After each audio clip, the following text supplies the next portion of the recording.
दोस्तों, वीडियो शुरू करने से पहले अगर आपने अभी तक मेरे चैनल को सब्सक्राइब नहीं किया है तो जल्दी से कर लो, क्योंकि यहाँ आपको मिलती हैं ऐसी ही इंटरेस्टिंग और ट्विस्ट से भरी कहानियां। अब कहानी में आगे जो हो रहा है वो किसी के भी होश उड़ा दे। निहार और रूही राजेश्वरी के बढ़ते हुए जुल्मों से इस कदर परेशान हो चुके हैं कि अब वो सीधी लड़ाई के बजाय चालाकी से काम लेने का फैसला करते हैं। रूही अपने मन में एक खतरनाक प्लान बनाती है।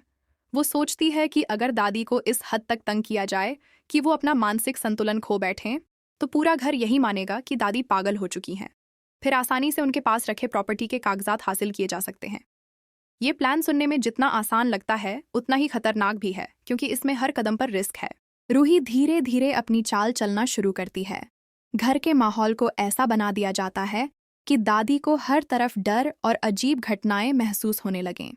दूसरी तरफ राजेश्वरी खुद इस खेल में फंसती नजर आती है। एक दिन उसे अचानक बच्चे के रोने की आवाज सुनाई देती है और वो घबराकर उस आवाज के पीछे पीछे एक कमरे में पहुंच जाती है। जैसे ही वो अंदर जाती है, दरवाजा अपने आप बंद हो जाता है। पूरे घर में हड़कंप मच जाता है। सब लोग उसे ढूंढने लगते हैं। जब आखिरकार दरवाजा खोला जाता है तो राजेश्वरी टेबल के नीचे छुपी हुई मिलती है, डरी हुई, कांपती हुई और अजीब हरकतें करती हुई। उसकी हालत देखकर अर्जुन भी परेशान हो जाता है और उसे समझाने की कोशिश करता है कि वहां कुछ भी नहीं है, लेकिन राजेश्वरी को हर जगह डर ही नजर आता है। वो बार बार एक ही बात कहती रहती है, यहाँ कुछ है, यहाँ कोई है। उधर रूही और निहार को लगता है कि उनका प्लान काम कर रहा है। उन्हें उम्मीद है कि इसी डर और अफरा तफरी के बीच वो दादी को कमजोर साबित कर पाएंगे और प्रॉपर्टी के कागजात अपने हाथ में ले लेंगे।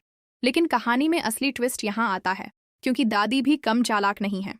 वो खुद राजेश्वरी को तंग करने के लिए नई नई चालें चल रही हैं। कभी वो उसे डराने की कोशिश करती हैं, कभी उसे मुश्किल हालात में डाल देती हैं। घर का माहौल अब एक खतरनाक खेल में बदल चुका है, जहां हर कोई किसी न किसी को मात देने में लगा हुआ है। अब सवाल ये है कि आखिर इस चालबाजी के खेल में कौन जीतेगा? क्या रूही और निहार अपने मकसद में कामयाब होंगे, या दादी अपनी एक और चाल से सब कुछ पलट देंगी? तो दोस्तों, आपको क्या लगता है, आगे क्या होगा? अपनी राय कमेंट में ज़रूर बताना और ऐसे ही मज़ेदार और सस्पेंस से भरे अपडेट्स के लिए चैनल को सब्सक्राइब करना बिल्कुल मत भूलना।